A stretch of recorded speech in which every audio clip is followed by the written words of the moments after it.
depend primarily on vision for orientation in the world that surrounds them. While image formation is a phenomenon that takes place in the eye, the interpretation of the image as a representation of the real world occurs in the brain. Direct visual signals arrive into the primary cortex called the V1 region, which is located in the occipital region of the brain. The secondary visual cortex, which comprises V2, V3, V4, V5, V6, V7 and V8 regions, depends on the V1 region. The visual signals are transmitted along the fibers of the optic nerves. The fibers meet and cross at the optic chiasm. The brain does not receive signals from each eye unilaterally. Within one optic nerve, a defined group of axons crosses over to join the opposite optic nerve. Half of each optical field is directed to the ipsilateral portion of the brain. The other half is directed to the contralateral portion. Thus, each side of the brain receives visual information from both eyes. Information from the temporal part of the right visual field crosses over to the left hemisphere. Information from the temporal part of the left visual field crosses over to the right hemisphere. This is called contralaterality of vision. Let's go back to the beginning once more and observe how the eye detects the electromagnetic radiation reflected from objects.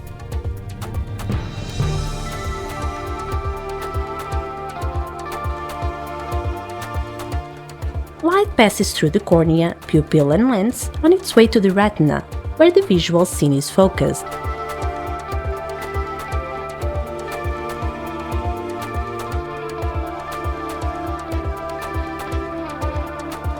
The lens projects an inverted image onto the retina, the same way a camera lens projects an inverted image onto a film.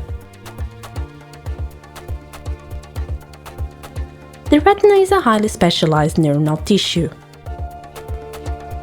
Most of the cells of the retina are neurons. Among others, we have the rods and cones, also called photoreceptors. The fovea, the central region of the retina, only has cones.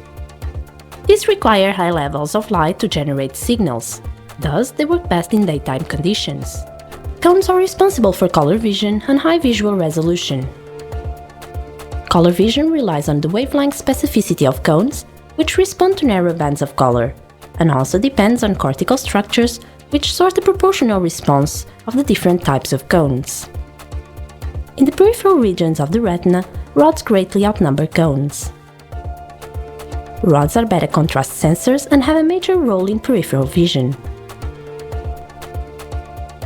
They are adapted to dim light and cannot work in bright light. Photopigments, referred to as opsins, are embedded in stacks of cell membranes in the outer segment of photoreceptors. These photopigments are able to absorb the energy of the visible spectrum. Rhodopsin, the light-absorbing pigment incorporated in the outer segment discs of the rods, contains a prosthetic group called cis-retinol. The retinal isomerizes to a null-trans conformation upon absorption of light and dissociates itself from the opsin.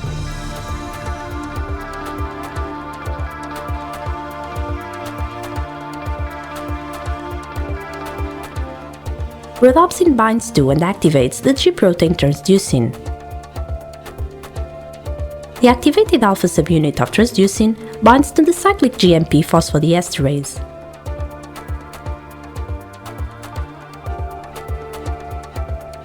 Phosphodiesterase activation triggers the hydrolysis of cyclic GMP and as a result causing the rapid decline in cytoplasmic cyclic GMP levels in the outer segment of the rod. The drop in cyclic GMP levels leads to the cation channel's closure in the plasma membrane and blockage of sodium and calcium influx. Consequently, the photoreceptor membrane hyperpolarizes, generating a direct flow of electric current along the membrane.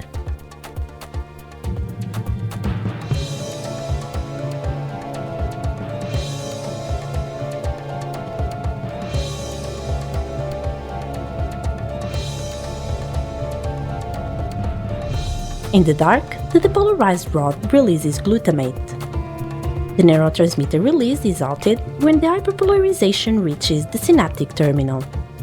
The retinal cells are grouped in two main circuits. The vertical circuit consists of photoreceptors, bipolar cells, and ganglion cells.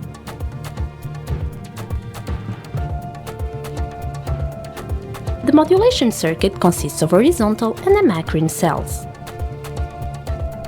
The synaptic terminal of the rod makes contact with bipolar cells.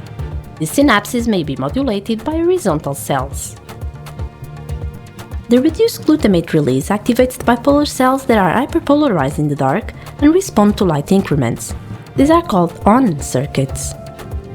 On the other hand, it also inhibits the bipolar cells that are depolarized in the dark and respond to light decreases. These are called off circuits. With suitable inhibitory or excitatory signals, the information is passed from bipolar to ganglion cells. These synapses may be modulated by the amacrine cells. Ganglion cells, unlike the other retinal neurons, do have action potentials. It is the changes in light intensity and the shifting of the image over the field of vision that causes a change in the firing rate in ganglion cells. The axons of the ganglion cells, which are the last neurons in the chain, bundle to form the optic nerves.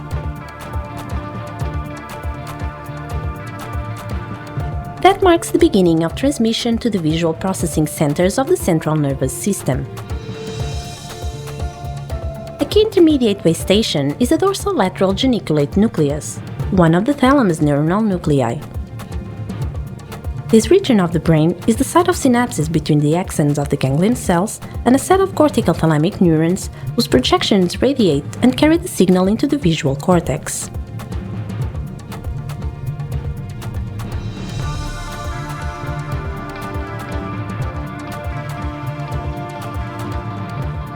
Activated monocular neurons in the viewer region send output to binocular neurons, which begin the rendering of images. This mechanism is responsible for the stereoscopic vision. The images formed by the two eyes and transmitted to the brain's visual cortex are not quite identical. This discrepancy compels the brain to compare the two images and to render a single integrated image.